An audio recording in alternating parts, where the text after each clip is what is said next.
kok setelah itu tegang.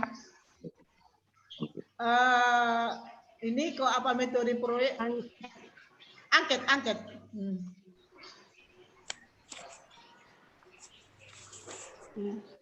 Lagi, coba siap jenis, variabel, baru di bawahnya lanjut, angket. Terus. Ini. Tuh, angketnya tadi mana angket? Bukan. Ada. Nah, udah lewat ini, udah lewat. Ada tabel angketnya. Lagi. Udah lewat lagi. ini. Udah lewat, Bu. Loh. Lagi.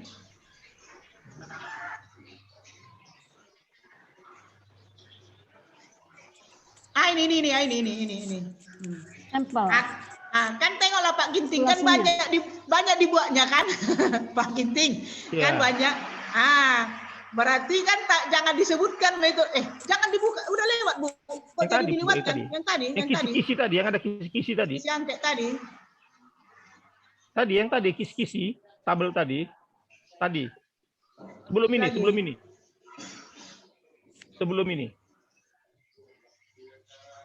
Sesudah ini. Oh, setelah ini tadi. Setelah ini, coba.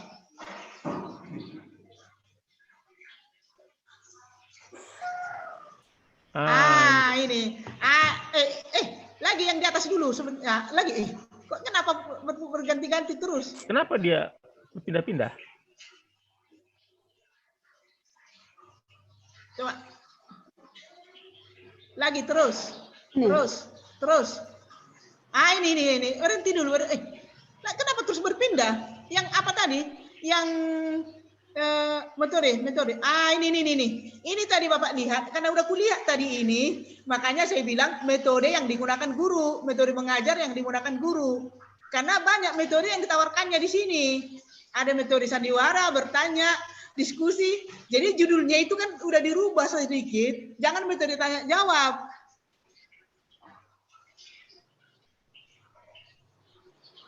Bagaimana? Pembimbing satu lah, mana Pak Driadi tadi?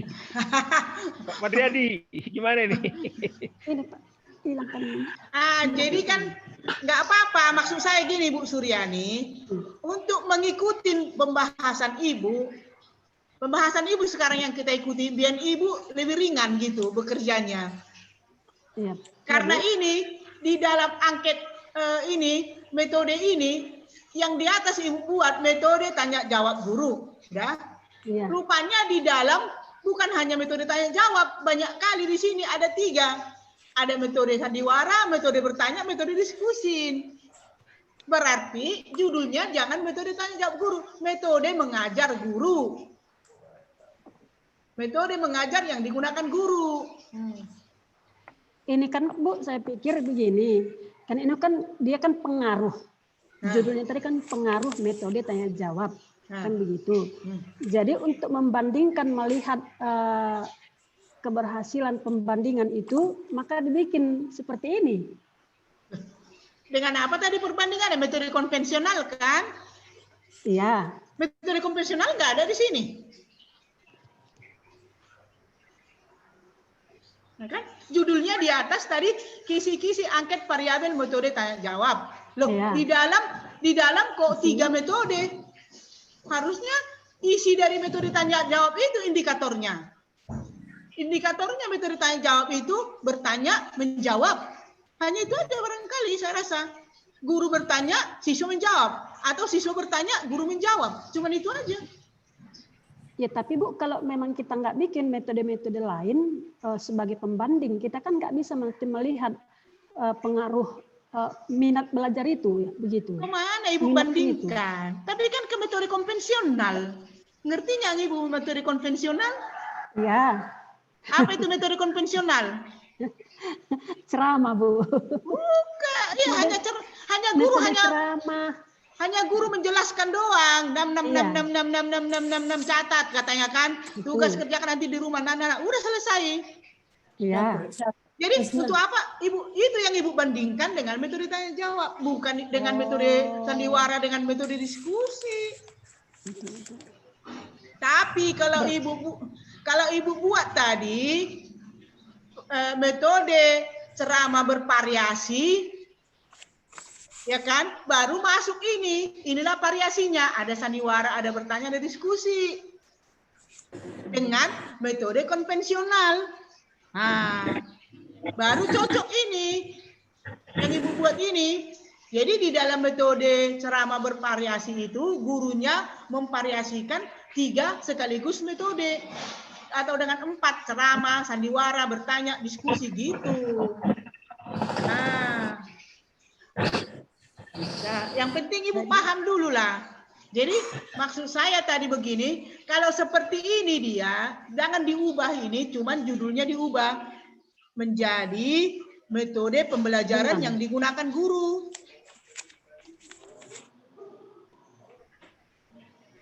Nah, jadi metode pembelajaran yang digunakan guru itu kita plotlah dia yang 3 ini A, B, C. Untuk memudahkan Ibu ya. Nanti yang di awal itu Bu, di bab 2 itu banyak lagi yang berubah Bu. Enggak, bukan ini yang Ibu bahas di bab 2. Metode sandiwara, metode bertanya, metode diskusi, bukannya ini Ibu bahas. Enggak semua itu dibahas Bu di situ. Ini hanya memang bahan perbandingan aja untuk mencari minat belajar itu. Bahan perbandingan tapi kok di kisi-kisi angket.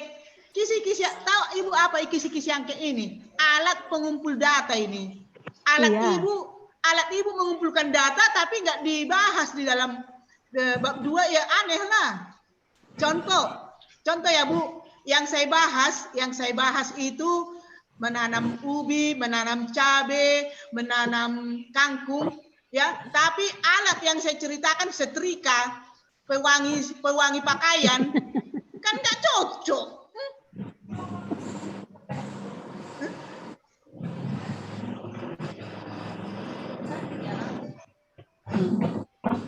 Gitu. Jadi kan gitu kan. Jadi ini ya kita plot aja, kalau enggak gini aja. Metode apa yang Ibu bahas di dalam bab 2 itu, itulah nanti yang disebutkan di sini di variabel kisi-kisi angket Ibu ini. Ya Bu, ya. Boleh apa? Ya. Jadi saya tetap aja kepada judul itu ya Bu. Pengaruh metode tanya jawab. Nah, bukan tanya jawab, pengaruh metode pembelajaran yang digunakan guru. Nanti di batasan masalahnya kan ada setelah selesai identifikasi kan ada batasan masalah. Iya. Di batasan masalah itu Ibu batasi metode pembelajaran yang digunakan guru adalah ini gitu. Dibatasi dia. Tapi itu nanti nggak jadi rumit dia Bu, nggak terlalu banyak nanti mau kita bahas. Enggak, sesuai dengan yang Ibu bahas tadi, kan ada bab 2 yang udah Ibu bahas. Iya, di situ bukan hanya yang dibahas dirincikan kepada pengaruh metode tanya jawab guru pak itu. Enggak lah, banyak kali metode yang Ibu bahas di situ. Tengok dulu lah. Ibu tengok dulu lah, mana hanya itu banyak kali yang dibahas di situ. Makanya Ibu catat aja dulu. Nanti Ibu tengok apa yang Ibu bahas di situ, itu aja nanti dimasukkan di situ dibuat batasan masalahnya supaya jangan meluas karena semua metode nanti banyak kali metode yang ada 50-an nanti metode itu. Jadi iya makanya Ibu lihat dulu nanti apa yang Ibu bahas di bab 2 itu, metode apa yang Ibu bahas di bab 2 itu bukan hanya tanya jawab Ibu bahas di situ. Berarti nanti kita kembali kepada batasan masalah ya Bu, pembatasan masalah. Jadi di situ kan pembatasan masalahnya itu adalah meneliti tentang pengaruh metode tanya jawab guru pak itu terhadap belajar siswa. Batasan masalahnya nanti seperti ini. Pertama, iya itu masalahnya. Enggak, maksudnya usul Ibu ya.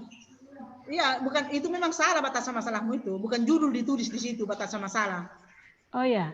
Batasan masalah itu yang pertama ya, subjek penelitian adalah siapa subjeknya? Siapa subjeknya, Bu? Siswa, Bu. Subjek penelitian adalah siapa subjek penelitian Ibu? Siswa SMP negeri. Iya, siswa kelas sekian SMP negeri ini, udah. Ya. Nomor 2, objek penelitian. objek penelitian adalah metode pembelajaran yang digunakan guru. Nah, yaitu metode ini, metode ini, metode ini gitu. Ibu sebutkan di situ metode tanya jawab. Metode apa lagi yang Ibu bahas di bab 2 itu?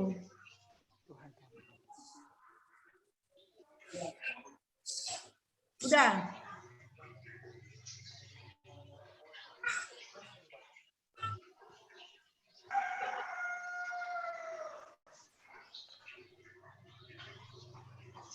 Kalau memang hanya metode tanya jawab di situ, ya. Kalau memang di bab 2 itu hanya metode tanya jawab, berarti Ibu buat subjek penelitian adalah A, metode yang digunakan guru dalam kurung metode tanya jawab. Udah? Tunggu, Bu. Tadi masih di pembatasan masalah kita, biar jelas ke berikutnya. B, minat belajar siswa. A tadi apa, Bu? A, metode pembelajaran yang digunakan guru. Dalam kurung, metode tanya jawab.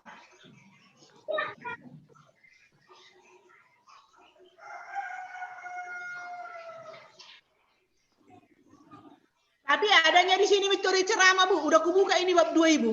Ada metode ceramah, ada metode latihan, ada metode karya wisata, ada metode problem solving, metode demonstrasi. Itu yang dibuatnya, Bu, apa aja ini? Pengertian metode-metode mengajar itu aja. Untuk apa? Tapi yang dia bahas di situ memang metode tanya jawab. Untuk yang apa? Dia bahas. Ya, yang untuk apa, Pak? Dibuatlah ya, semua. Makanya terlalu aku jauh. Pasnya seperti Ibu juga berpikirku. Cuman kalau kita lihat bab 2, yang itu sebenarnya nggak penting jenis-jenis metode tadi. Yang penting itu memang tanya jawab yang diperdalam. Karena aku tengok memang itu yang dia dalami di situ. Yang lain itu sebenarnya nggak ada manfaatnya. Yang dia bahas memang tanya jawab dan minat. Tapi dia singgung di atasnya mengenai metode-metode yang macam-macam itu. Sebenarnya nggak ada gunanya. Karena saya pikir gini. Bukan. Kalau guru, saya pikir kan sebagai guru kita tahu sedikit tentang metode-metode itu, begitu ya. Tetapi yang kita bahas secara khusus adalah tentang pengaruh metode tanya jawab itu yang sebenarnya yang kami paparkan di sini lebih luas. Ibu buat Ibu capek, ya kan? Oh ya, Bu. Saya makanya perlu batasan masalah. Batasan masalah tadi langsung aja metode tanya jawab. Ya. Jadi kalau Ibu mau perlu ada pengantarnya, Ibu, hanya Ibu perluas di dalam pengertian metode mengajar. Nah, nanti kan Ibu buat banyak metode-metode mengajar yang digunakan guru. Metode ini, metode ini, metode ini. Nggak perlu dijelaskan. Metode ini. Salah satu yang dibahas dalam penelitian adalah metode tanya jawab. Baru langsung metode tanya jawab semua. Gitu. Hanya disebutkan doang boleh, tapi nggak usah ada pembahasannya. Ya, oke. Ya, Bu. Nah, berarti ini diganti nanti ya. Yang bab 3 ini. Oh, angkatnya itu, Bu. Iyalah, tapi kan kita sudah kembali ke tanya jawab. Iya, kita kembali tanya jawab, Bu. Nah, jadi nanti kita menjadi tadi hubungan metode tanya jawab yang digunakan guru dengan minat belajar siswa. Itulah tadi judulnya. Berarti kan? Judulnya diganti ya.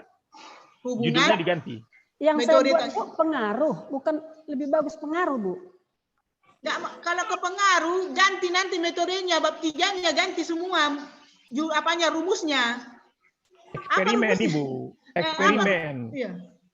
Masuk mengajar ke kelas. Ibu mau eksperimen? Kalau pengaruh, Bu, eksperimen, Bu.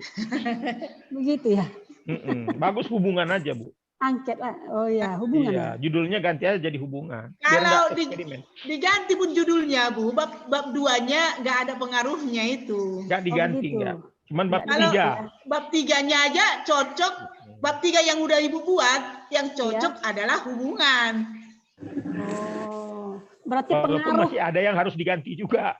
Ya, ada yang diganti juga. Kalau pengaruh, ganti semua metodologinya. Total. Kalau pengaruh total itu, Bu. Bab 3-nya. Berarti kita ganti ke hubungan jadinya. Iya. Terserah Ibu pilih mana. Ya.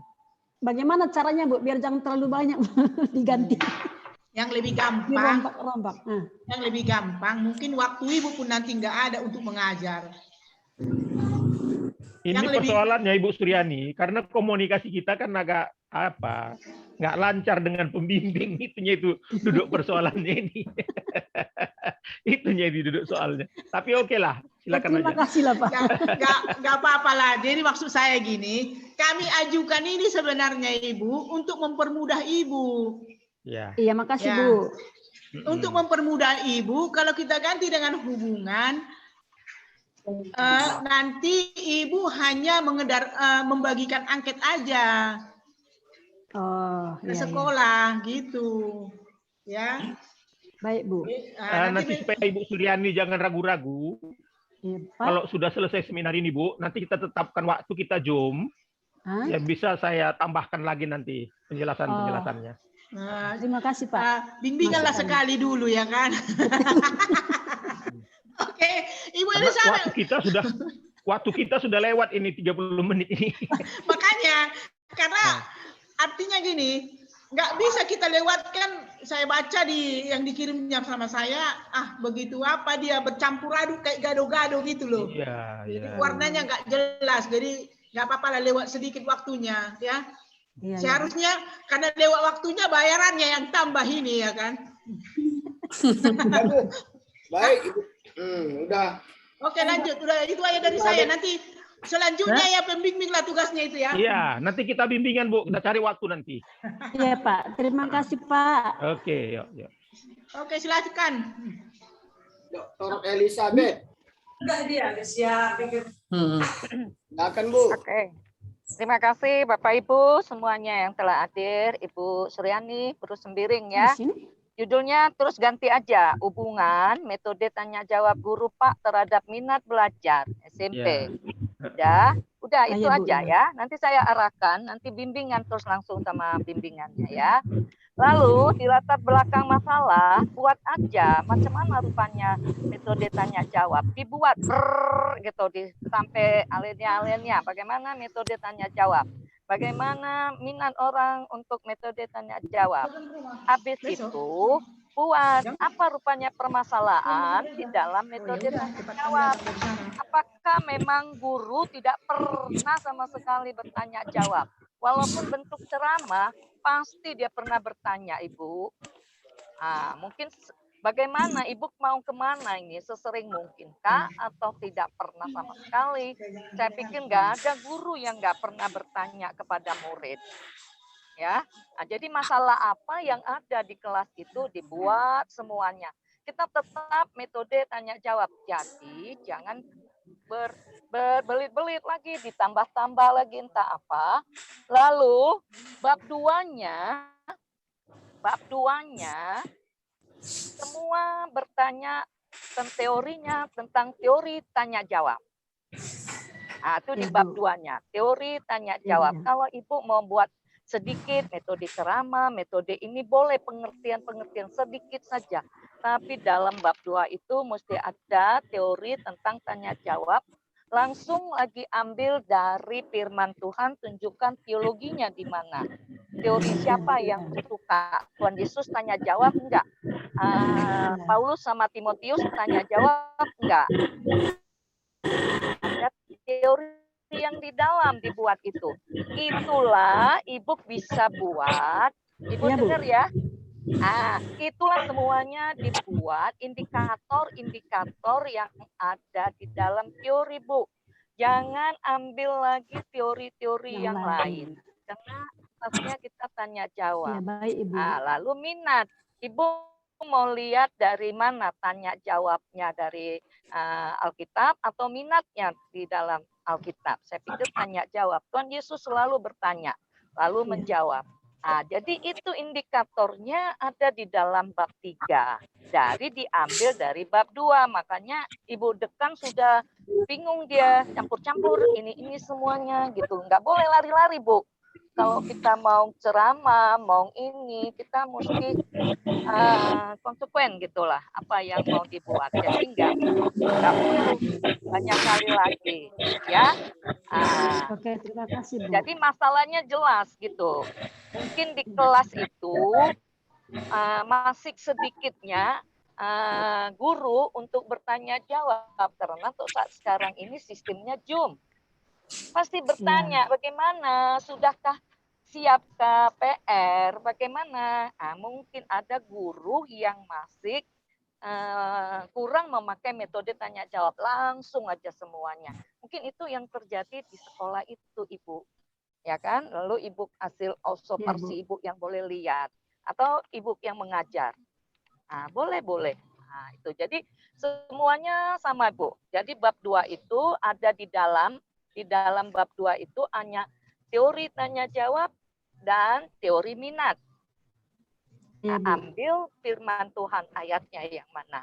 Itu juga menjadi indikator ya, Bu. Oke. Iya, Bu, ya.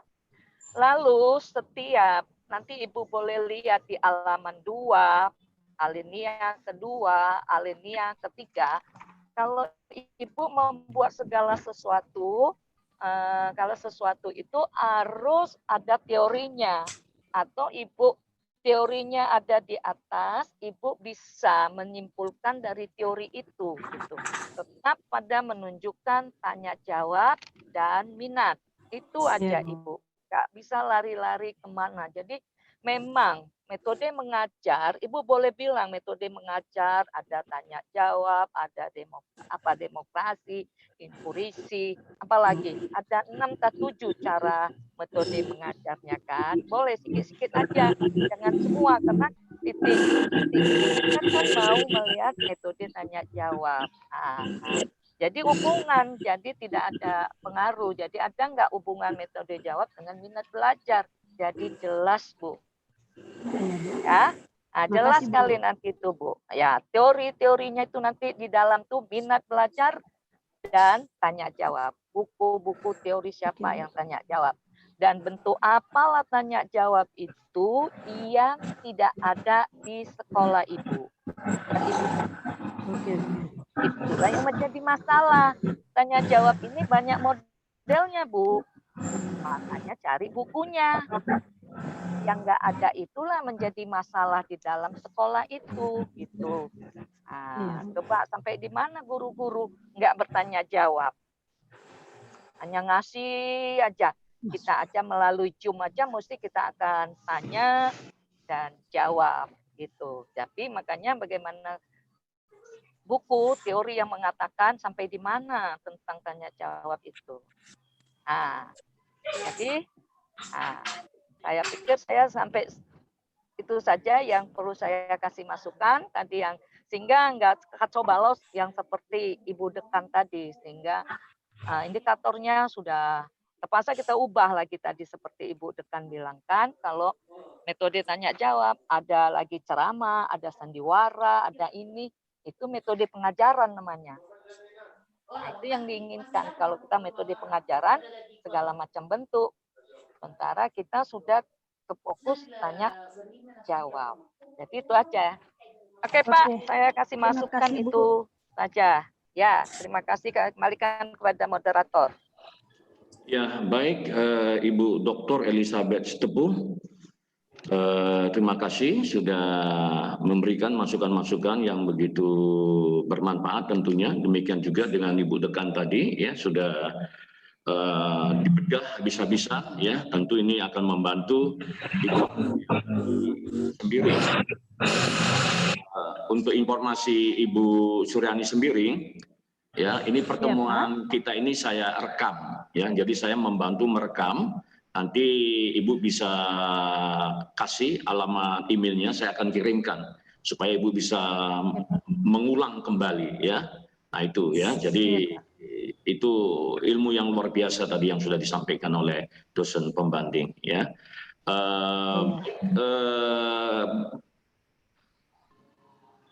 Berikutnya saya serahkan kepada Kak Prodi. Gimana Kak Prodi, adat istiadatnya ini setelah ini? Baik, Baik Pak moderator, Pak Dr. Andi sebagai pembimbing. Kita lanjut aja Pak. Yang kedua, Bapak Manogar Manalu sebagai pembimbing satu, Bapak Dr. Andi, pembimbing kedua Ibu Dekan, pembanding pertama Ibu Dr. Elizabeth, dan pembanding kedua Bapak Ginting. Langsung saja Bapak pandu langsung Pak sebagai moderator Pak Dr. Andi. Ya baik, terima kasih Bapak Kaprodi, Bapak Pendeta, selamat karu-karu. Dan buat Ibu Suryani Sembiring bisa di skip Bu apanya PowerPoint-nya. Iya Pak. Ya silakan Ibu tutup. Iya. Dan berikutnya kepada Bapak Managor Manalu. Bapak Managor Manalu bisa mendengar suara saya? Pak. Manogar Pak. Pak Manogar, oh maaf ya Pak ya, maaf. Pak Manogar Manalu, apakah Bapak bisa mendengar suara saya? Sangat jelas sekali Pak. Sangat jelas, ya baik Pak. Tapi Bapak masih menggunakan apa ini ya, handphone ya? Iya Pak, iya Pak. Itu yang iya, kita kalau pakai, dari pengalaman saya, kalau Bapak menggunakan handphone, Bapak tidak bisa men-share PowerPoint. ya Pak.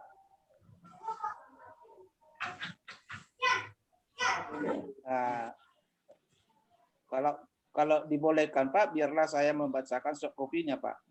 Oh, ya, memang nggak ada alasan lain lagi Pak, ya nggak ada cara lain lagi terkecuali membaca soft copy. Baik Pak, tapi Bapak punya waktu hanya 5 menit ya, jadi hanya 5 menit. Jadi yang penting-penting tadi kan sudah ada pengalaman ya. Kemudian saya minta kepada Bapak Ibu dosen pembanding maupun dosen pembimbing, demikian juga mahasiswa ya. Ketika saudara tidak berbicara, pastikan mic-nya itu dimatikan ya supaya suaranya bersih. Ini event kita rekam ya. Baik, kalau mau kita siarkan langsung ke YouTube pun bisa ini. Iya. Ya, tapi nggak disiarkan langsung ke YouTube karena belum dapat izin dari Ibu Dekan. Ya. Silakan Pak Manogar Manalu. Ya, terima kasih Pak. Bapak Ibu, selamat pagi menjelang siang hari ini Pak. Ya, pagi. Saya akan memulai dari pembacaan judul saya Pak. Ini wajahnya Pak Manalu kurang nampak di layar. Wajah kurang ya. jelas. Iya. Oke.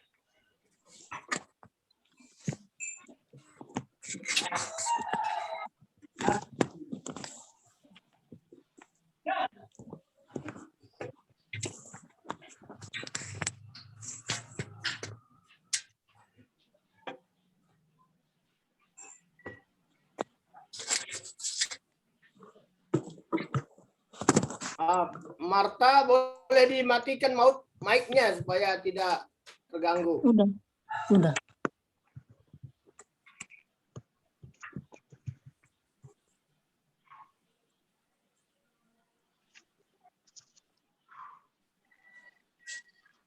Terima kasih Bapak Ibu. Judul skripsi saya Pak, proposal saya, pengaruh metode demonstrasi terhadap hasil belajar siswa pada mata pelajaran pendidikan agama Kristen. Siswa kelas 10 SMK Karya Agung, Bagan Batu, Kecamatan Sinembah, Rokan Hilir, Riau, tahun ajaran 2020-2021. Latar belakang masalahnya Pak, menurut penulis kurangnya kemampuan guru dalam mendorong dan memotivasi pada pembelajaran pendidikan agama Kristen masih rendah dibandingkan dengan mata pelajaran lainnya. Hal tersebut ditemukan pada penelitian melakukan observasi di kelas 10 SMK Karya Agung, Bagan Batu, Sinembah, Rokan Hilir, Riau, yang mana pelajaran pendidikan agama Kristen masih menggunakan metode ceramah dengan keterlibatan siswa yang sangat minim karena siswa hanya melakukan duduk diam, mendengar, mencatat, menghafal, sehingga kurang menarik minat siswa dan membuat siswa bosan, pada akhirnya lupa terhadap pelajaran yang telah diberikan oleh guru. Berdasarkan fakta, pada saat melakukan observasi pada pembelajaran pendidikan agama Kristen di kelas 10 SMK Karya Agung Bagan Batu, penulis melihat kurangnya motivasi belajar siswa terhadap mata pelajaran pendidikan agama Kristen. Banyak siswa menganggap dan pembelajaran Pak itu sangat membosankan, sehingga banyak kurang konsentrasi dan lebih banyak diam. Hanya beberapa orang siswa yang bertanya kepada guru, dan ada juga bertanya siswa melakukan hal-hal yang berhubungan dengan pelajaran, seperti cerita dengan temannya, mencoret-coret buku tulisannya, yang pada akhirnya menimbulkan kurang semangat dalam belajar. Hal tersebut banyak ditemui dalam pelajaran berlangsung pada saat pembelajaran di ruang kelas.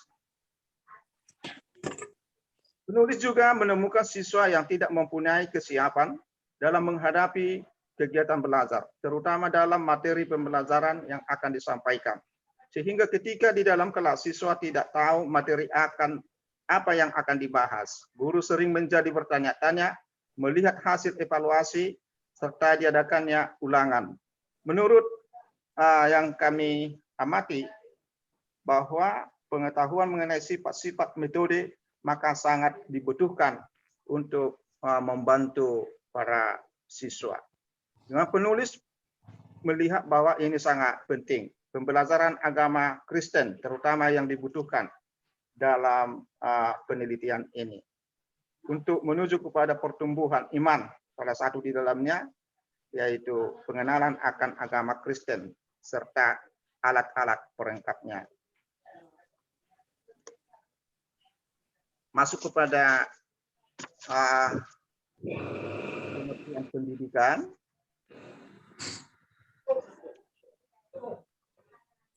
Pendidikan tidak terlepas dari guru. Menurut guru, merupakan faktor yang sangat dominan dan penting dalam pendidikan formal pada umumnya. Karena bagi peserta didik, guru sering dijadikan tokoh teladan, bahkan menjadi tokoh identifikasi diri. Jadi kami juga membuat kompetensi kepribadian yang perlu dimiliki guru antara lain sebagai berikut.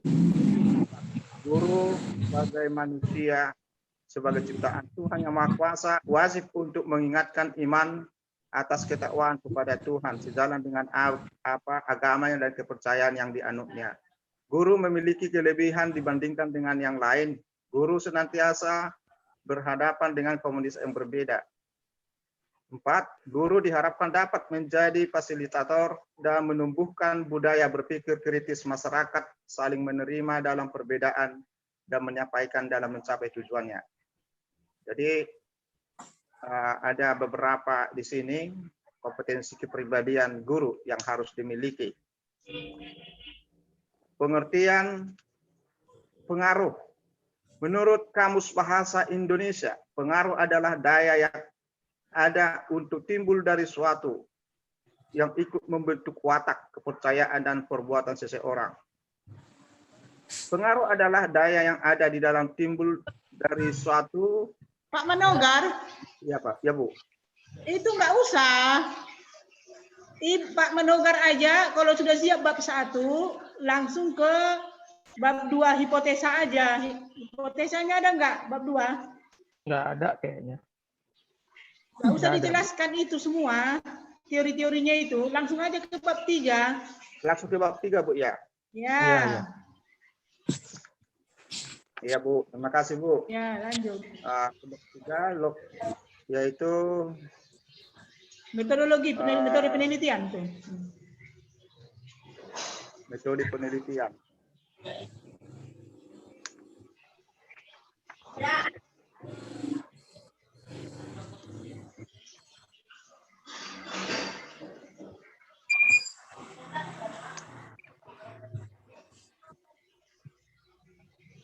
Halaman 54, Pak. Halaman 54.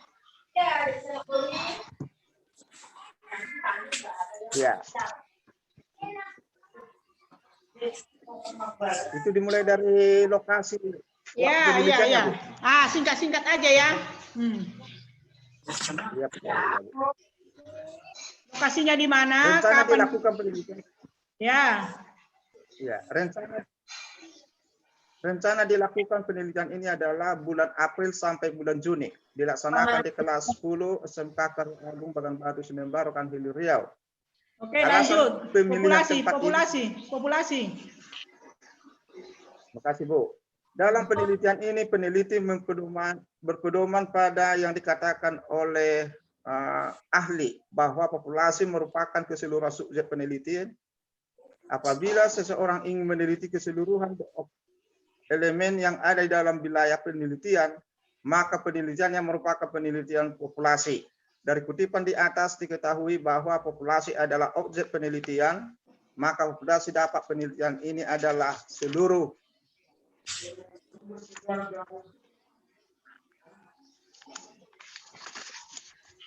Oke, sampelnya berapa? Sampelnya jumlahnya aja langsung 35 gitu. Iya, sampelnya X1, X2, X1 dan S2. X2. Oke, lanjut. Desain penelitian.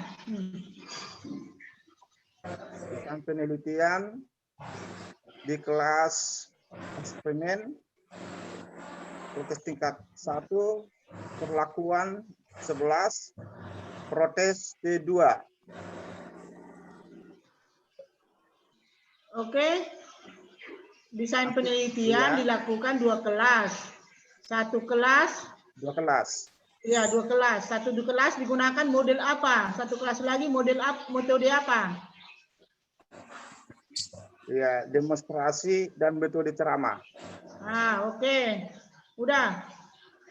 Yang lain nggak ada. Berikutnya di sini. Definisi operasionalnya, Bu. Enggak, lanjutnya sesudah itu apa lagi? Metodenya, metode pengolahan datanya. Bu. Pengolahan data. Uji hipotesisnya apa? Uji hipotesisnya nggak ada di bab sama kita, nggak ada ini. Iya, nggak ada sama kita memang. Ada di situ Pak Manogar uji hipotesisnya. Hah? Tidak ada, Bu. Tidak ada. Proposal Bapak belum lengkap. Ya harusnya di situ Pak Manogar. Masih ada di situ adalah instrumen pengumpulan data. Ya.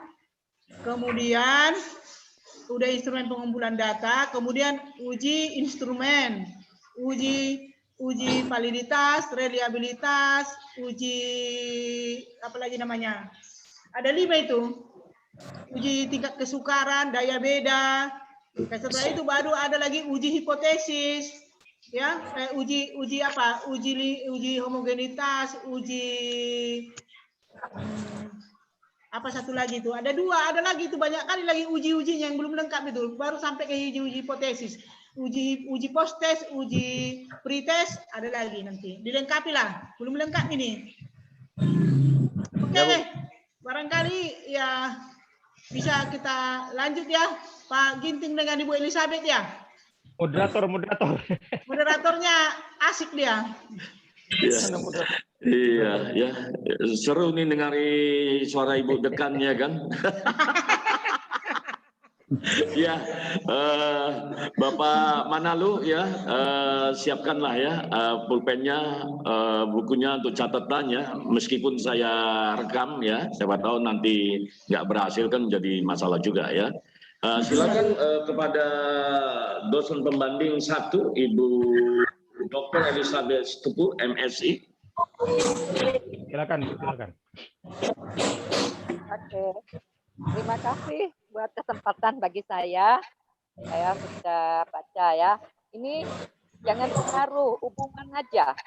Ya, bukan metode aja.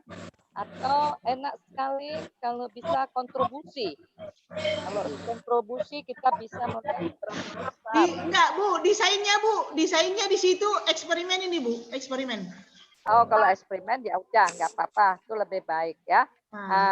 Jadi Mandi tanya dulu ke Pak Manogar. Ibu tanya dulu, paham nggak Bapak ini kalau di eksperimen gimana?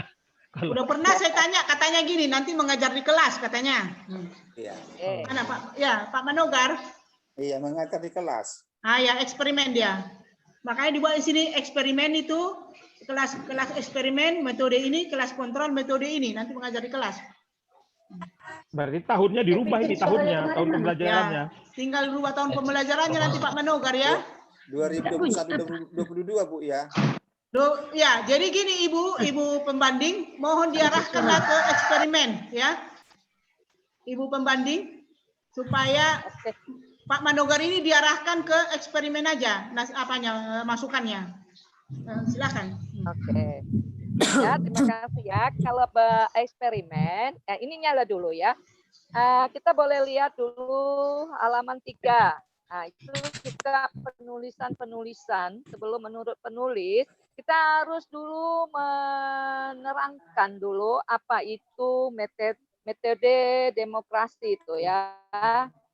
Harus kita terangkan lebih dalam apa itu dan bagaimana langsung kita hadapi. Nah, itu mesti ada, sehingga nanti bagaimana keadaan di sekolah itu, Pak.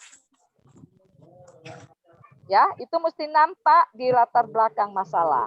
Kalau sudah dapat latar belakang masalah, bagaimana metode untuk mendemonstrasikan metode demonstrasi itu, nanti bisa kita lihat di bab 3-nya sudah bisa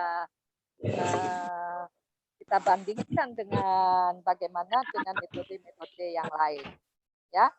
Lalu lihat batasan masalah, dibatasi masalah, ya. Batasan masalah dibatasi itu sebelumnya udah ada di atas. Apa itu? Misalnya dibatasi masalah itu apa?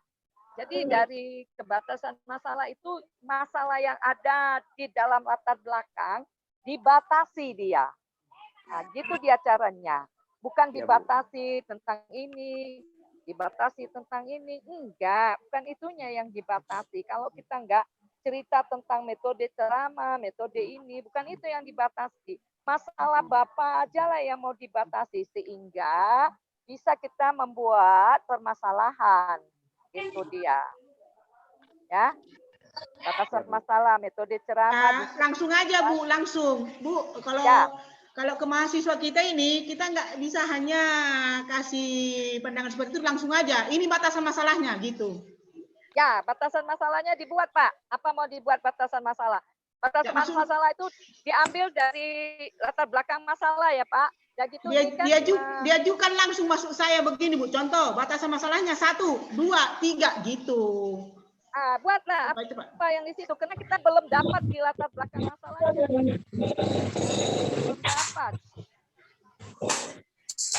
Belum dapat. Buatlah nanti di situ.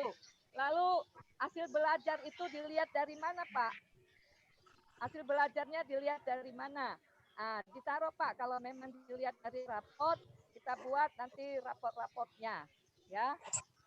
Ya, Bu. Ya. Terus halaman 4-nya berapa orang jumlah siswa semuanya. Ya.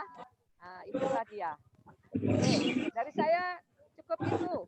Oke, terima kasih. Lanjut Pak Andi. Ya, baik. Ya, terima kasih Ibu Dr. Elizabeth Tepu. Pada Pak Manalu ya, tadi dicatat semua ya. Lanjut Pak Ginting. Selamat siang Pak Manalu. Ya Pak. Selamat siang Pak. Selamat siang Pak. Masih tetap semangat kan Pak? Masih Pak, masih. Oke, bagus. Ya.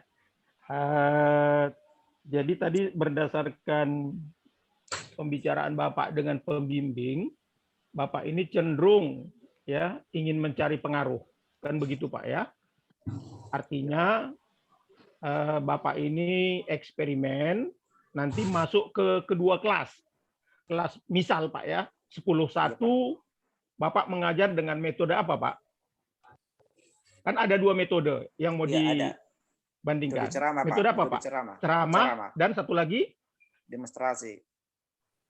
Nah, ini biasanya kalau ceramah, oke, gitu aja ya, metode ceramah dan demonstrasi. Ya, Pak. Kan begitu, Pak ya.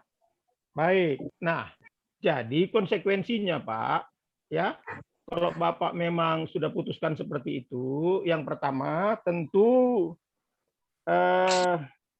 di batasan yang apa sebentar kita tengok di bab 1 ya, latar belakang. Setelah itu, setelah belakang identifikasi masalah.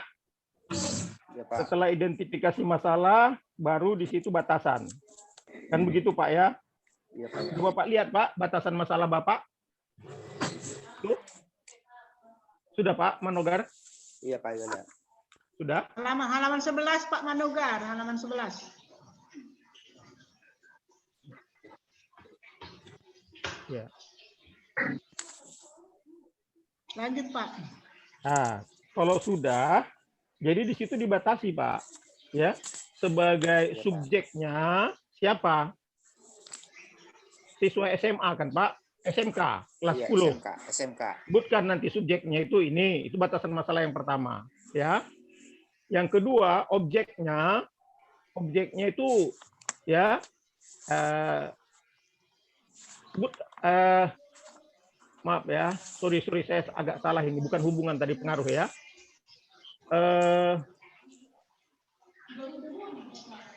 X1-nya adalah dibatasi kan, Pak. Metode apa tadi, Pak? Kelas Ya, Pak. eksperimen. Metode apa di kelas eksperimennya? Metode ceramah, Pak. Metode ceramah eksperimen. Saya kira enggak jangan di kelas eksperimennya metode ceramah. Demonstrasi. Ah, demonstrasi lah dibikin di kelas eksperimennya.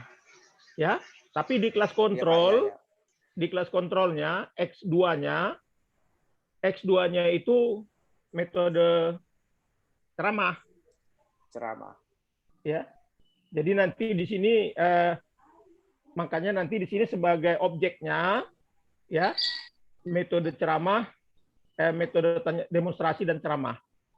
Cuman saya mau bertanya dulu, Pak. Kalau Bapak mengajar dengan metode demonstrasi untuk materi Pak, itu maksudnya seperti apa contohnya, Pak?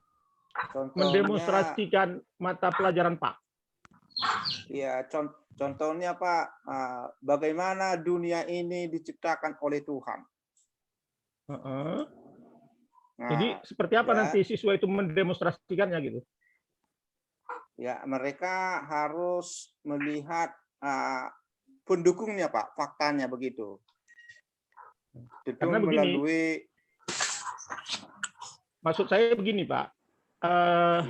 Yang paling memungkinkan kita gunakan metode untuk mengajar Pak gitu loh. Apakah memang kita anggap metode demonstrasi ini tepat? Karena biasanya metode demonstrasi itu dipergunakan oleh mata pelajaran yang bersifat eksakta gitu. Matematik, fisika, kimia gitu. Apakah pendidikan agama bisa gitu? Saya rasa bisa, Pak. Ya, artinya supaya nanti Bapak jangan mengalami kesulitan gitu maksud saya. Kalau memang Bapak yakin, ya saya persilakan aja gitu ya, menggunakan metode demonstrasi dalam mengajar. Artinya masih bisa kita rubah kalau Bapak mau mengubah, karena kita kan masih apa ini, masih karena banyak seminar. Karena banyak sumber-sumber kita, Pak, dan fakta-fakta kita untuk membuktikan itu. Oh, bisa dengan metode demonstrasi ya? Bisa, Pak, bisa. Oke, kalau memang bisa bagus. Itu. Jadi dia dibatasi, Pak ya, di pembatasan masalah ini yang Bapak bikin di sini ini kan, ya ada macam-macam dibatasi. Ada metode ceramah, diskusi, simulasi. Kan nggak semua Bapak bahas kan? Kan udah batasi aja tadi kan? Iya. Jadi dirubah pembatasan masalahnya, Pak ya? Ya, yang kita bahas hanya demonstrasi, Pak. Dan ceramah. Metode ceramah. Nah, jadi dua itu aja disebutkan di sini, Pak ya. Ini kan banyak kali nih. Oke, Pak. Ya. Kemudian rumusan masalah. Rumusan masalah ini ada dua, Pak. Ya. Nah, nanti Bapak bikin ada dua.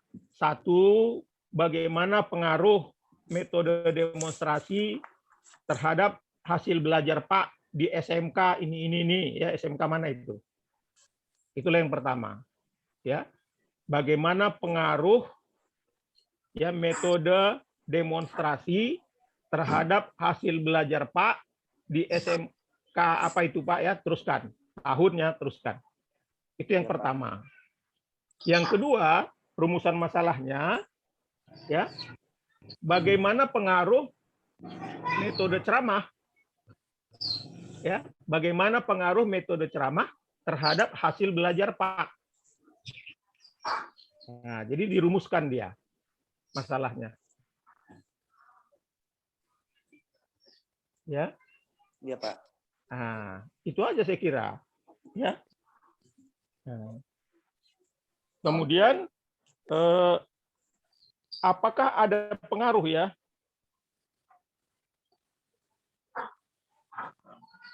Oke.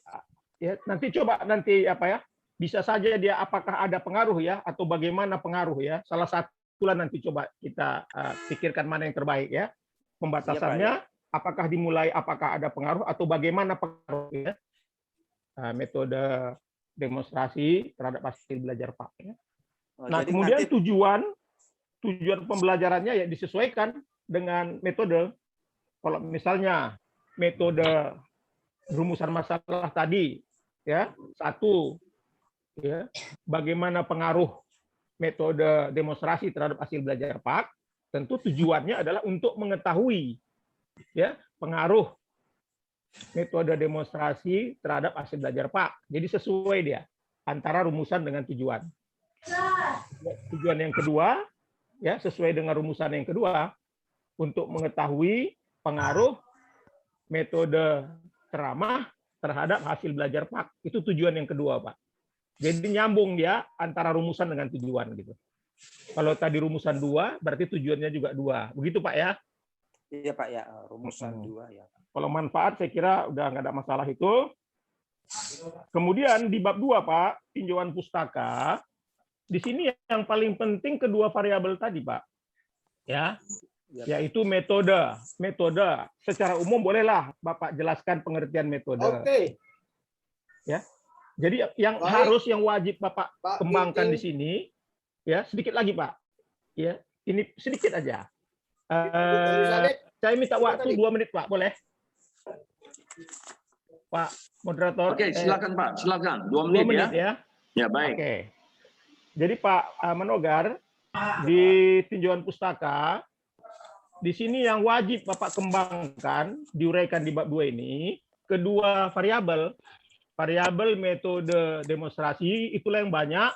Yang kedua, X2-nya metode ceramah. Dan yang ketiga, hasil belajar. Ini intinya di bab 2 ini, Pak. Yang lain-lain itu hanya tambahan. Nah, jangan terbalik, lebih banyak tambahannya daripada variabelnya. Kalau saya lihat di bab 2 Bapak, lebih banyak tambahannya. Justru variabelnya sedikit sekali di sini dibahas. Nah, kemudian bab 3, Pak. Ini tentu sesuaikanlah dengan metodologi kalau penelitian kita ini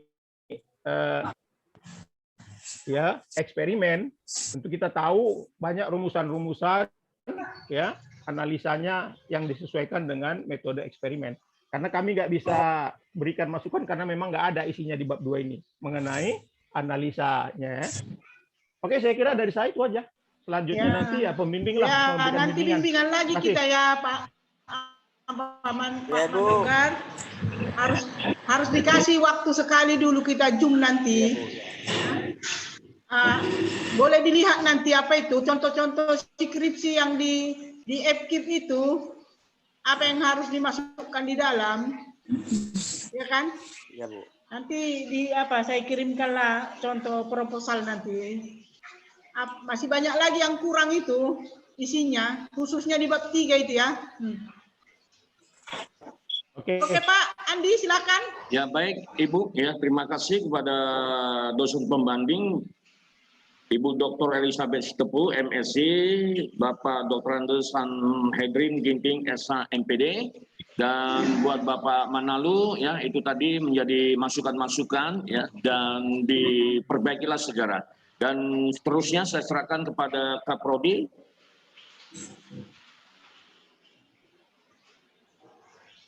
Bapak Selamat Karu-Karu, bisa mendengar suara saya? Ibu Riahta, siapa pembimbingnya Bu Riahta? Ya. Ya Bu, iya Pak. Lanjut Pak, lanjut. Pak Ali Amin. Ali Amin. Purba ya. Pembimbing kedua. Ali Alimin. Alimin mana belum muncul? Pak Alimin permisi Bu. Dia pergi ke pesta. Ada pesta katanya, jadi permisi Bapak Alimin. Pembimbing pembanding siapa? Bu Elizabeth sama Ibu. Ibu daftar sebagai pembimbing. Oke, silakan. Pak Andi, silakan. Ya, baik Ibu Reata Bangun ya. Anda punya waktu 5 menit saja ya. Tadi kan sudah ada contoh-contoh dari teman-temannya ya. Jadi langsung saja straight to the point ya. Silakan Bu Reata Bangun, ada PowerPoint-nya? Ada Pak. Ada ya? Ada. Ya, silakan Bu. Tadi kan udah diajari ya.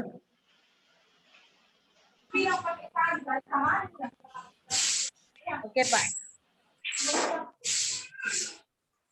Kalau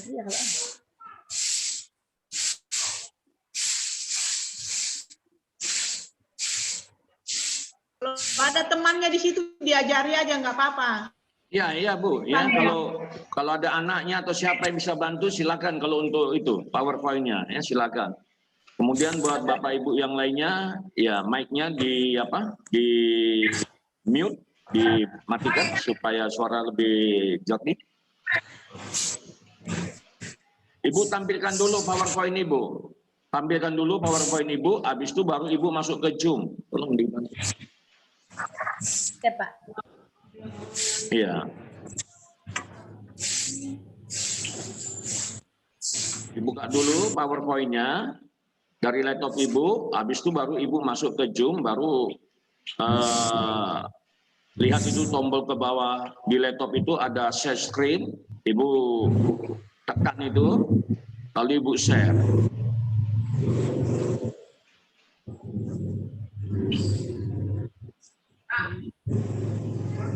Ya, kami sudah melihat.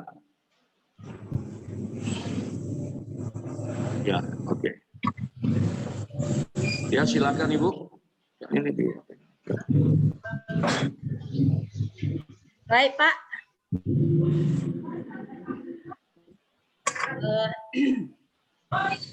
Judul proposal saya.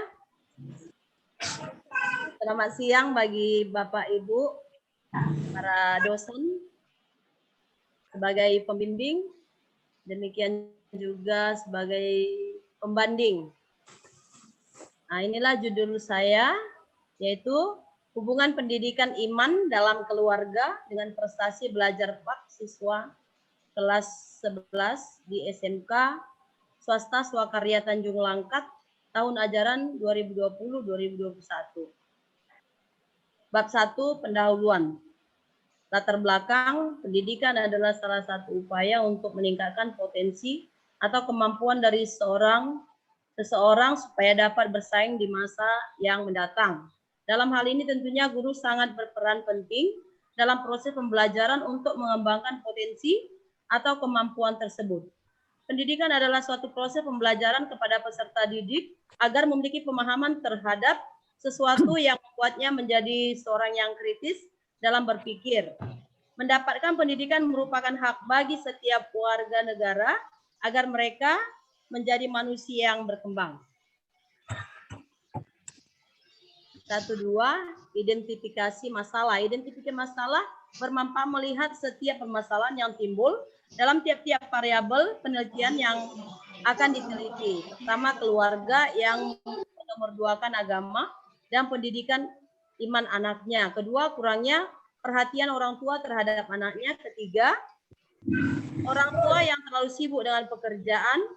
Keempat, orang tua yang belum sepenuhnya menyadari pentingnya pendidikan iman bagi perkembangan anaknya. Kelima, belajar siswa akan sangat ditentukan oleh perhatian yang kurang baik dalam keluarga maupun di tengah masyarakat. 6, selanjutnya, 1, 3, batasan masalah. Proses belajar memerlukan metode khusus yang jelas sampai tujuan pembelajaran yang efektif dan efisien, sehingga hasil belajar pun tidak mengecewakan. Berikut ini beberapa macam metode dalam mengajar, yaitu A. Metode ceramah, B. Diskusi, simulasi, metode inquiry, metode demonstrasi. Rumusan masalah dalam penelitian adalah hubungan pendidikan iman dalam keluarga terhadap prestasi belajar pendidikan agama Kristen siswa kelas 11 di SMK swasta Swakarya Tanjung Langkat, Kabupaten Langkat tahun ajaran 2020-2021. Tujuan penelitian. Tujuan dari pelaksanaan penelitian adalah untuk lanjut aja, lanjut. Oke, 16. Lanjut. Bab 2. Tinjauan pustaka, pendidikan iman dalam keluarga. Bab 2-nya apanya aja, daftar isinya, apa yang dibahas, poin-poinnya di bab 2.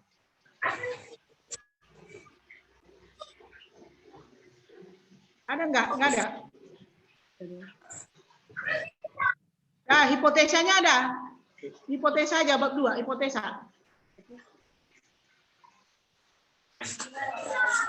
Nggak ada.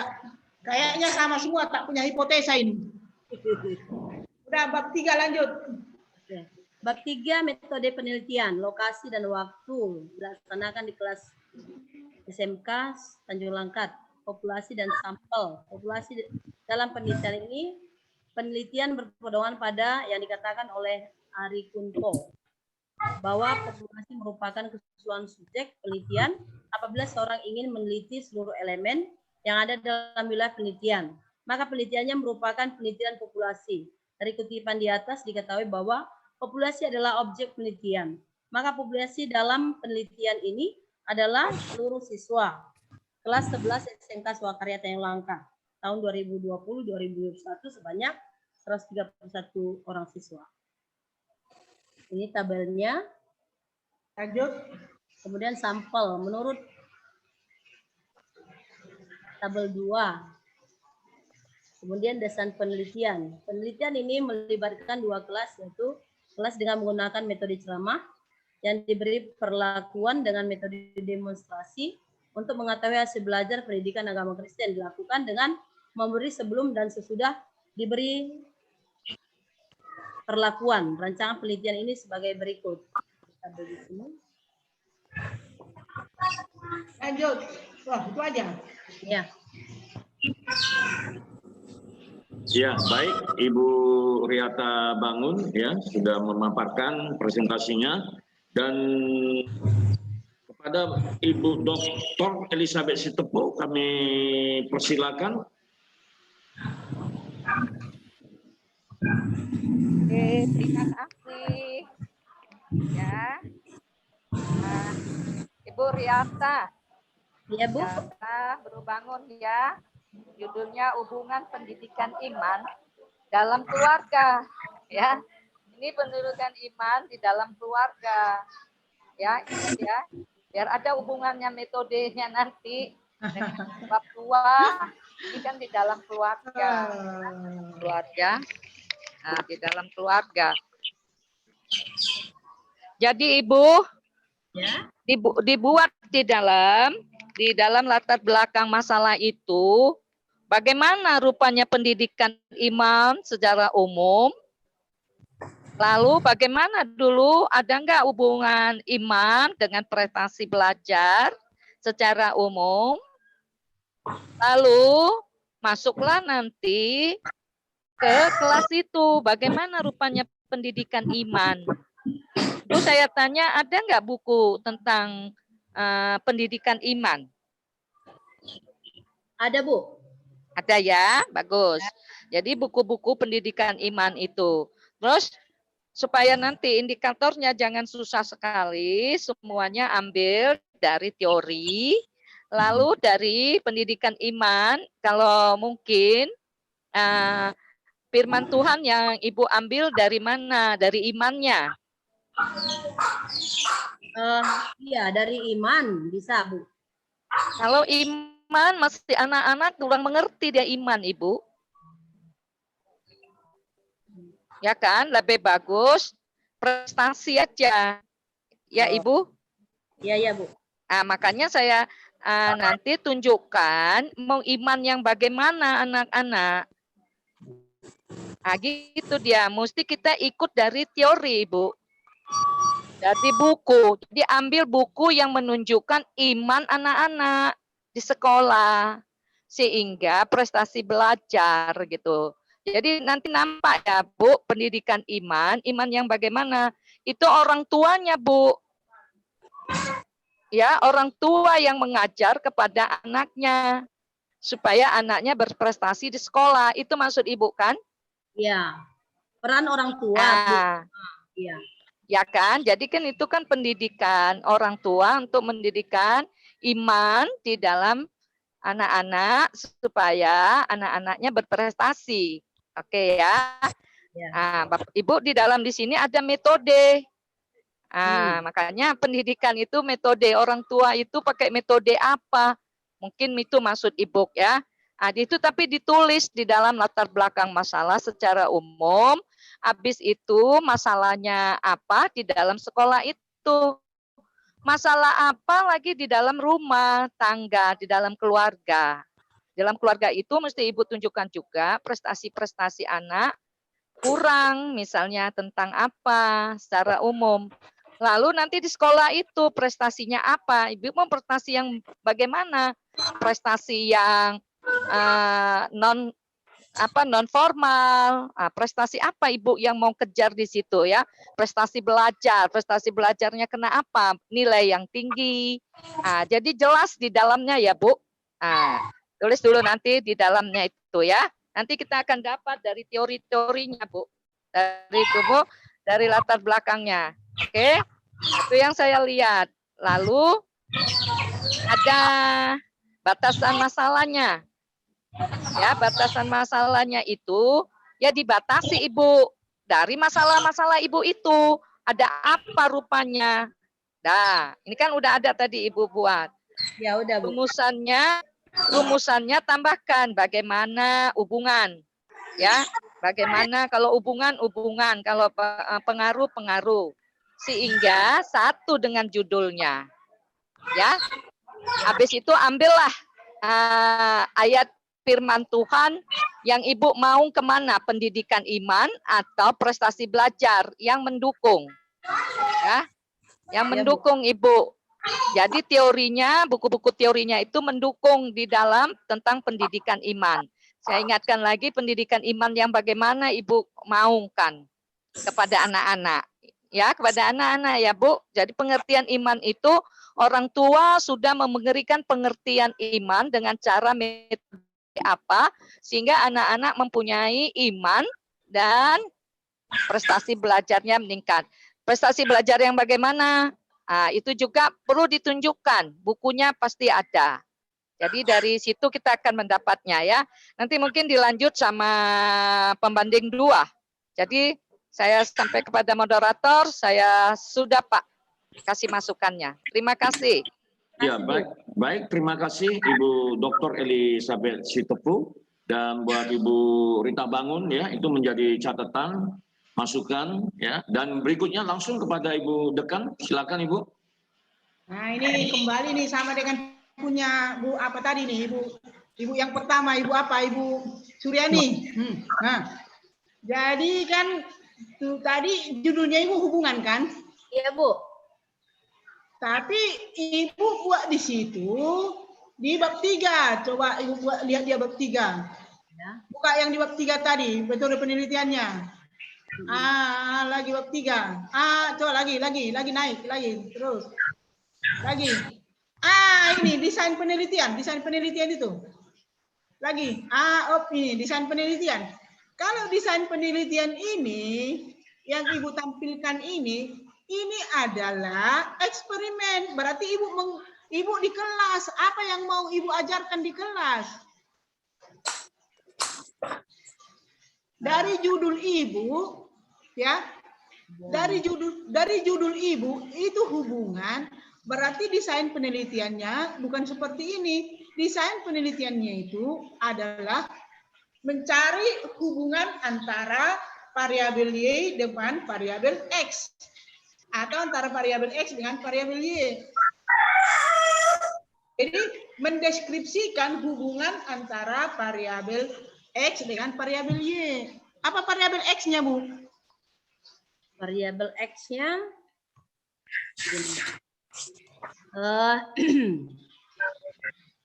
Kelas 1 dan kelas 2. Kelas 10. Kelas 10 1 dan 10 2. Bukan.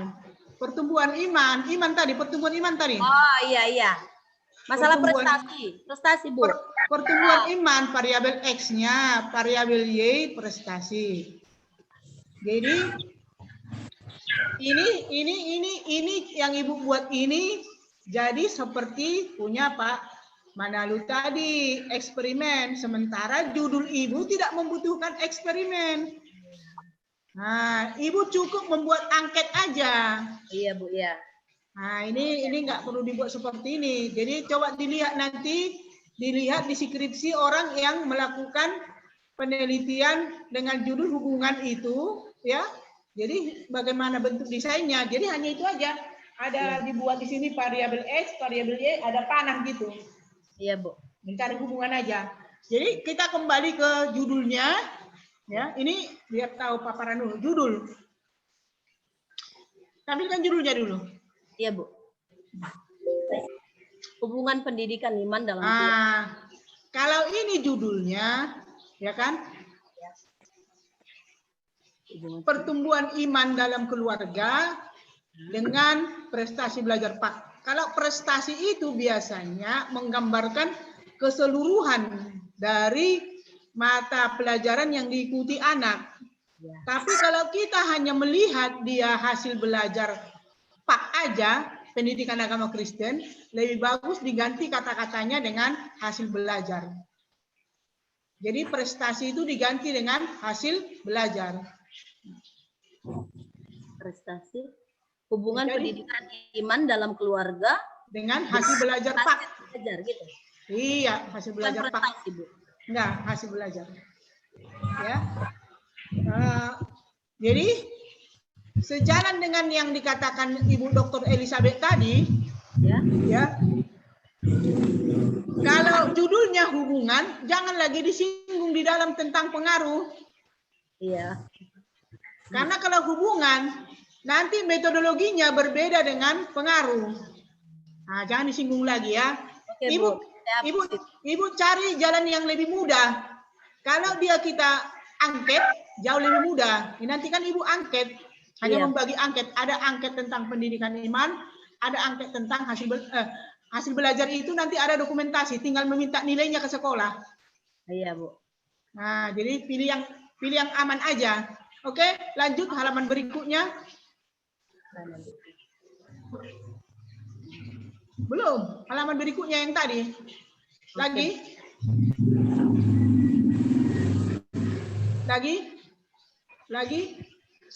Nah, ini. Identifikasi masalah. Nah, lagi. Ya, ini. Ini kan banyak kali di sini dibuat identifikasi masalahnya. Ini identifikasi masalah ini semua diambil dari latar belakang masalah. Ya. Berarti ini semua harus ada di dalam latar belakang masalah.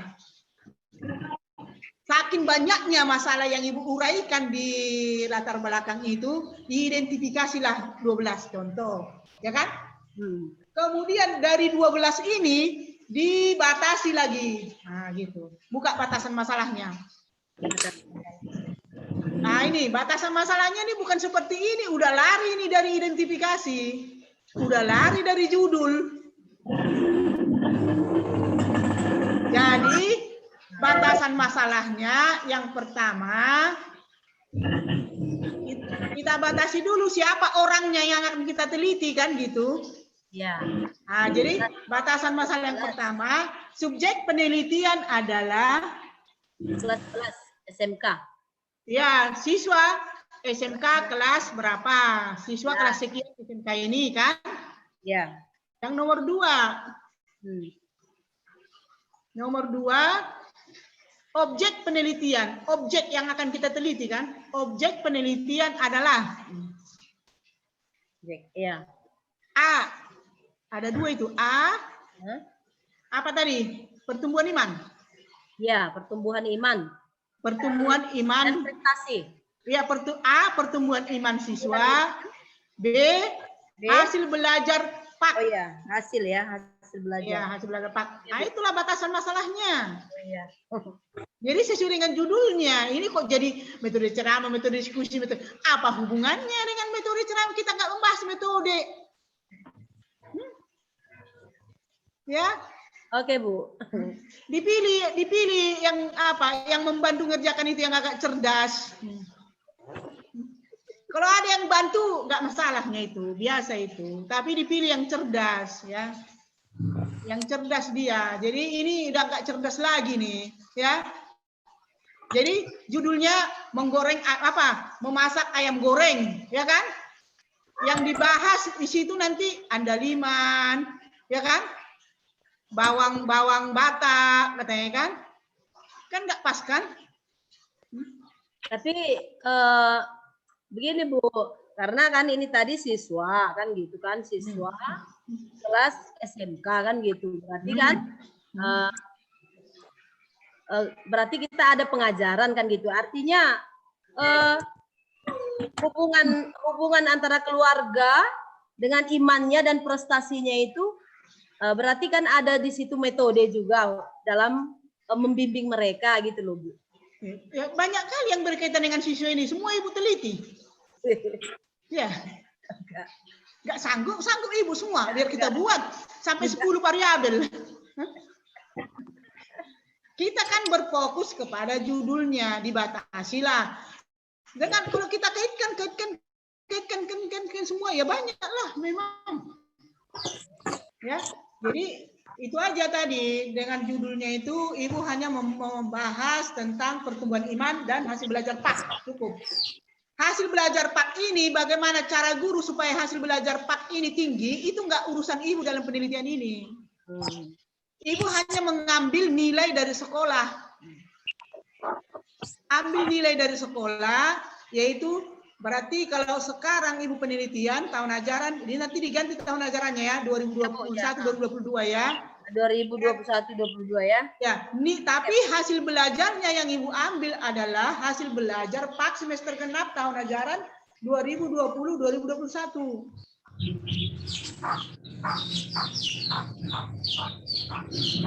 Nah, itu nanti ibu ceritakan di bab 3, yaitu alat pengumpul data.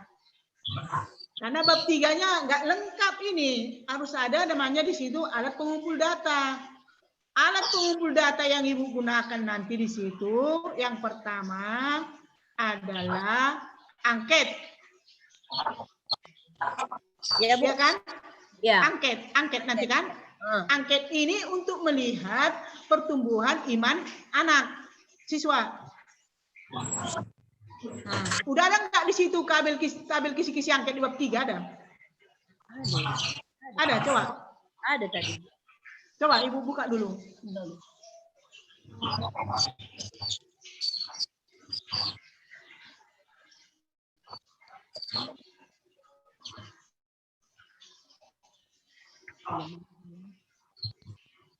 Ada? Belum ada, Bu. Nah, itulah kan. Belum ada. Jadi nanti dibuatlah di situ ada alat pengumpul data.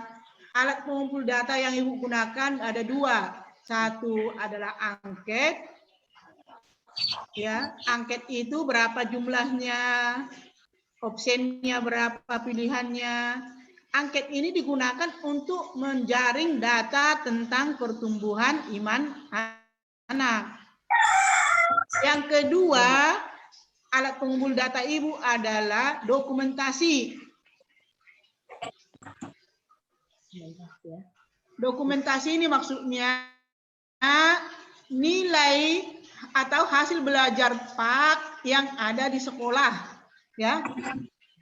Jadi namanya DKN, daftar kumpulan nilai yang ada di sekolah mata pelajaran pendidikan agama Kristen siswa kelas 11.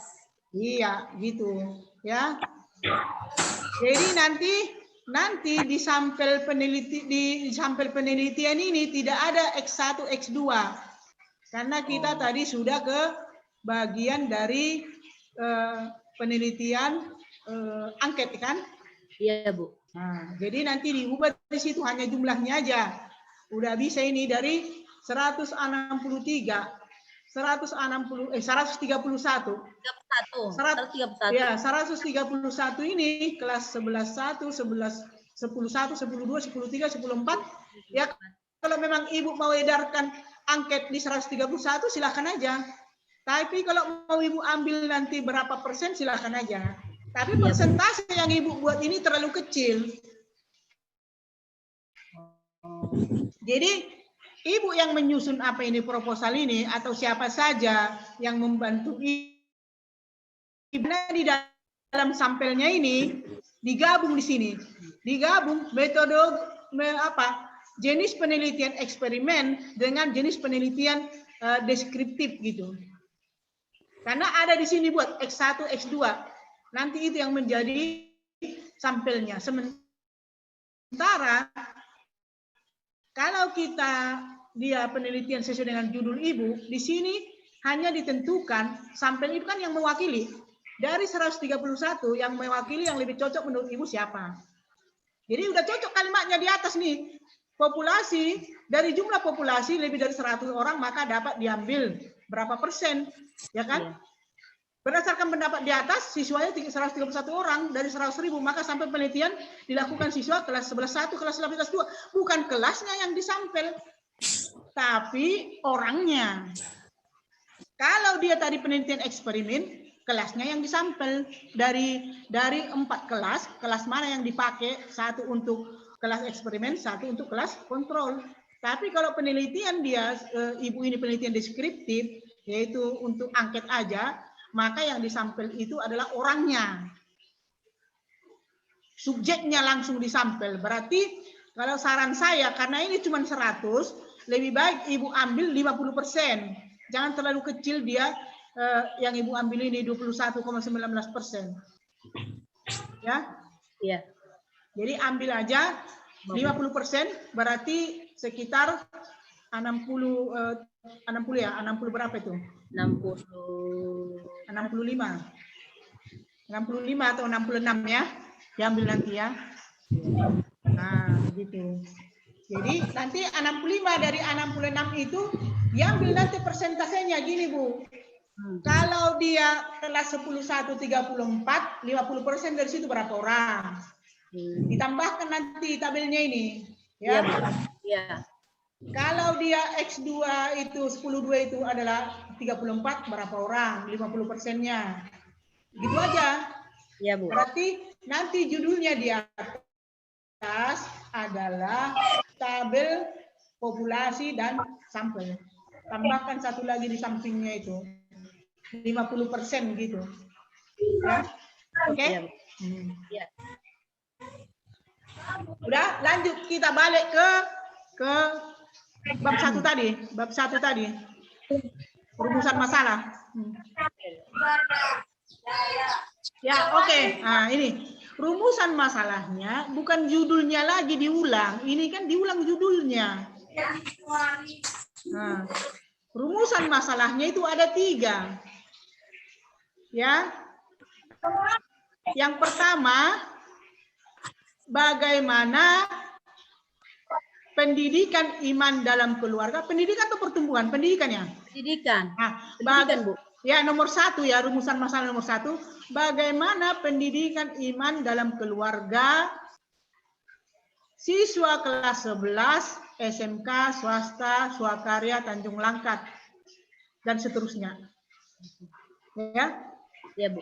Yang kedua, bagaimana hasil belajar PAK siswa kelas 11, SMK, swasta, swakarya, Tanjung Langkat, dan seterusnya. Nah, yang ketiga, apakah ada hubungan yang signifikan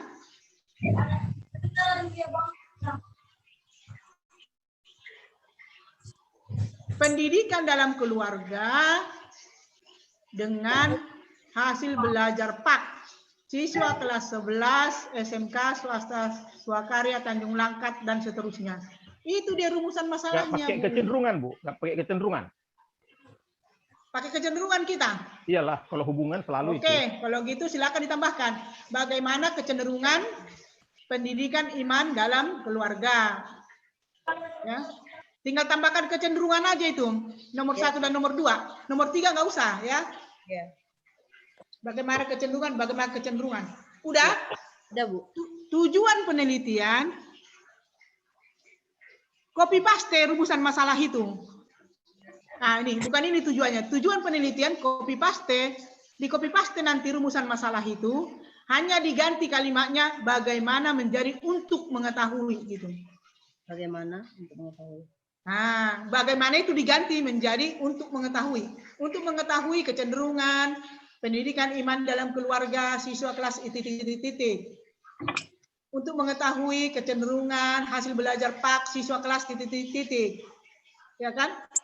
Nah, jadi nomor 3 untuk mengetahui apakah ada hubungan yang signifikan. Nah, gitu ya. Gampangnya sebenarnya. Tinggal copy paste ya kan? Hipotesanya harus ada. Tadi di bab 2 belum ada hipotesa. Ya. Kerangka konseptual dengan hipotesa juga belum ada. Jadi nggak lengkap. Sistematikanya belum lengkap. Nah, makanya saya ulangi lagi seperti saya katakan tadi ya, yang cerdas lah, yang dipilih kawannya yang mau membantu-bantu itu, yang cerdas ya. Jadi nanti Ibu buat lagi di bab 2. Bab 2 tadi A kan kerangka teori sudah oke. B-nya adalah kerangka konseptual. C-nya adalah hipotesis penelitian.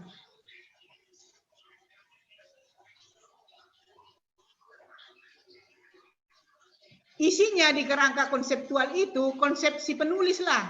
Di kajian teori kan sudah nampak jelas di situ bahwa pendidikan iman dalam keluarga itu sangat berpengaruh terhadap hasil belajar PAK.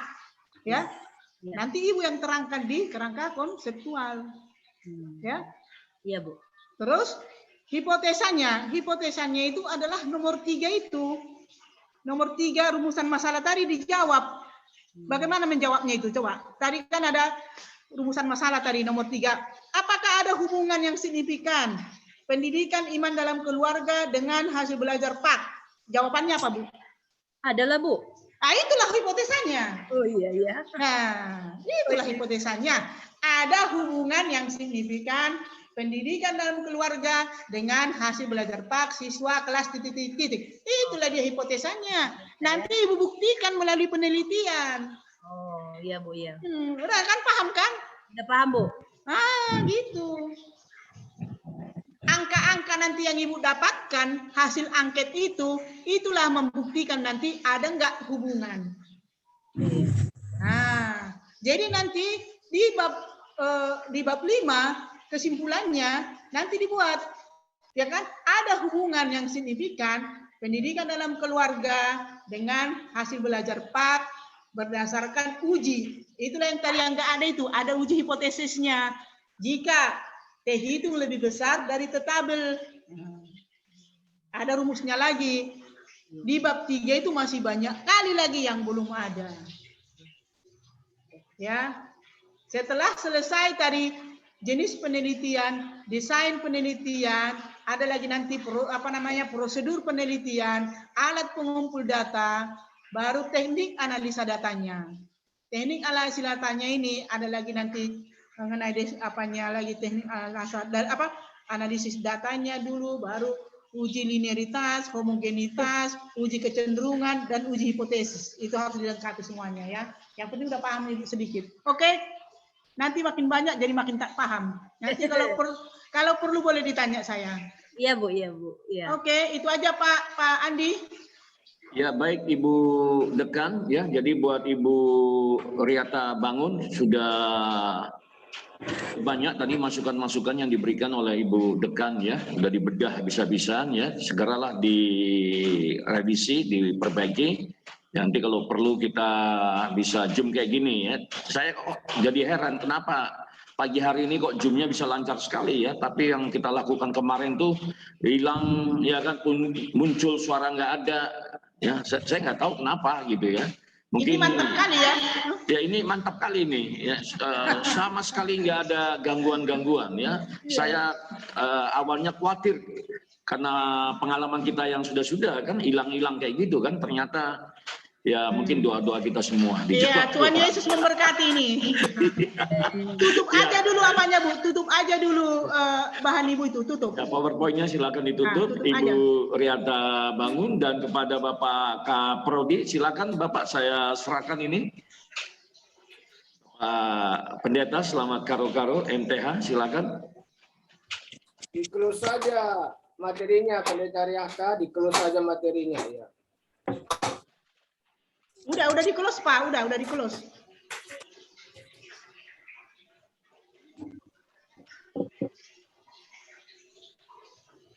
Ya, agak terganggu sinyal di sini. Gak terganggu Pak, kedengarannya suara Bapak. Iya. Iya, lanjut Pak, lanjut. Wajah Bapak pun nampak Pak, wajah Bapak. Oke Pak. Terima kasih kepada Bapak pembanding Bu Dekan sebagai ketua panitia, dan juga terutama Jum kita Pak Andi. Terima kasih untuk APP. Mudah-mudahan bila waktu masih tetap bisa kita kerjasama dengan APP dalam hal ini. Baik. Terima kasih untuk semuanya. Pak Mano, Pak putar Pak. Manalu mana? Kepada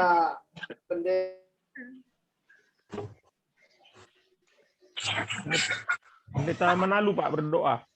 Pimpin kita dalam doa. Belum berdoa dulu, saya tutup belum. Sebelum berdoa mungkin ditutup Ibu Dekan ya. Iya. Sebelum berdoa, Ibu Dekan boleh menutup. Jadi berdoa dulu baru ditutup. Enggak lah, ditutup dulu lah baru berdoa. Baru berdoa selesai gitu. Setelah berdoa jangan lagi ada unek-uneknya Pak. Udah serahkan sama Tuhan sudah gitu. Ya. Bagaimana Pak Andi gitu kan? Iya, setuju Bu. Iya, jangan lagi nanti udah serahkan sama Tuhan merepek lagi saya nanti kan. Ya. Biar merepek dulu saya baru didoakan gitu. Mana Pak apa ini Pak Manogar ini? Ya kalau Pak Manogar nanti terbuka terus kan nggak enak juga, harus ditutup, ya kan? Ditutup.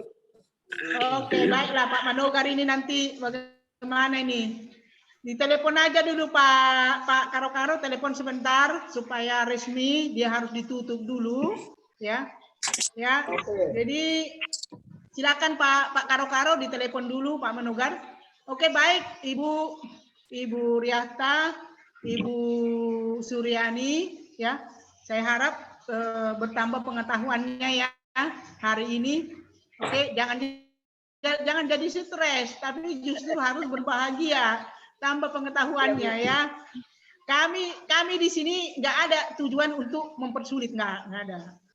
Karena saya sebagai ketua dan sekaligus sebagai dekan harus mempertanggungjawabkan kualitas dari tulisan Bapak Ibu. Minimal ya. Yang minimal itu harus ada di dalam. Kalaupun penguasaan Ibu nanti Ibu Riata sama Ibu apa tadi? Ibu Suryani agak kurang, nanti kan bisa belajar. Tapi sistematika dalam skripsi itu tetap harus sesuai dengan aturan kita buat, ya. Kalau belajar itu bisa terus dipelajari lagi, tapi nanti sistematikanya itu harus, ya, harus bisa kita pertanggungjawabkan gitu. Kalau dibaca orang nanti, karena hasil karya Ibu itu nanti kan tinggal ada di perpustakaan, ada nanti perpustakaan Dermagung, ada perpustakaan Ekip, dibaca orang, loh kok kayak gini? Mereka kan tidak kenal siapa Riata, siapa Suryani, nggak kenal, tapi yang mereka kenal kan karyanya. Kok kayak gini? Nah, itu jadi kita ulangi lagi lah nanti pelan-pelan sesuai dengan sistematika penulisan skripsi yang ada di Ekip ya.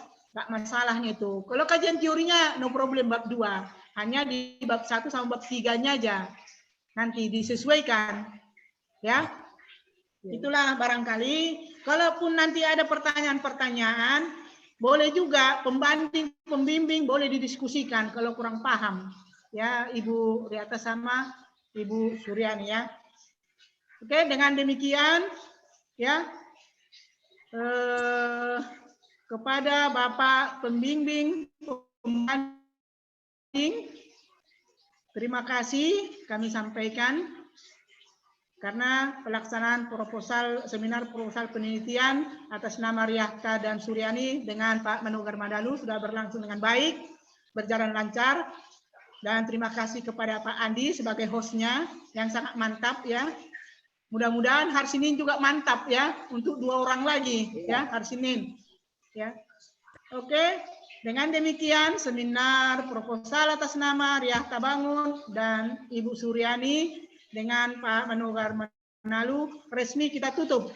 Silakan ditutup dengan doa. Tadi yang berdoa siapa? Riata. Sekarang Ibu Riata. Silakan Ibu Riata ditutup dengan doa.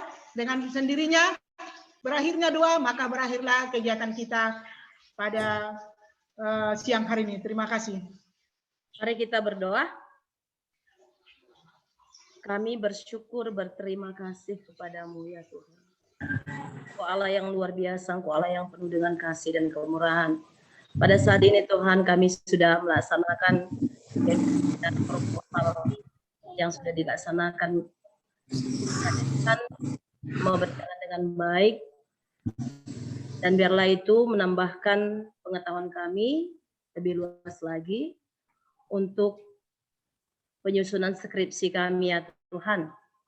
Dan biarlah Engkau juga memberkati kehidupan kami dan juga kehidupan Bapak Ibu dosen kami, sehingga tetap ada hubungan yang baik dan tetap ada sukacita untuk perbaikan apa yang sudah diberitahukan menjadi pengetahuan bagi kami, untuk kami terapkan juga di pelayanan kami.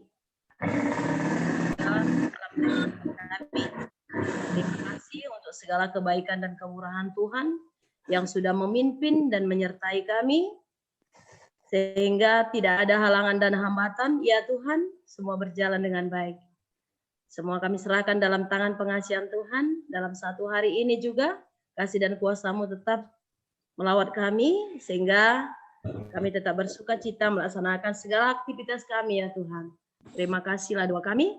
Kami serahkan kepadamu melalui anak-Mu Yesus yang menjadi Tuhan dan Juru Selamat kami hidup. Amin.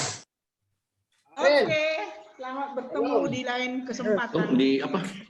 Di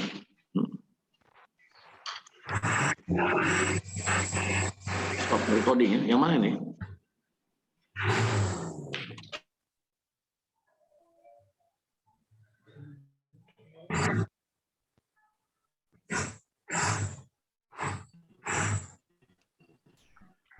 Oke ya, Ibu Riata Bangun, Ibu Suryani, nanti rekamannya akan saya kirim ya, kasih nanti emailnya ya di WhatsApp grup ya. Biar saya edit dulu ya. Iya, Pak. Ya, ini akan membantu ibu-ibu nanti nih ya, sama Pak Mananu juga ya. Nah, oke, baik ya.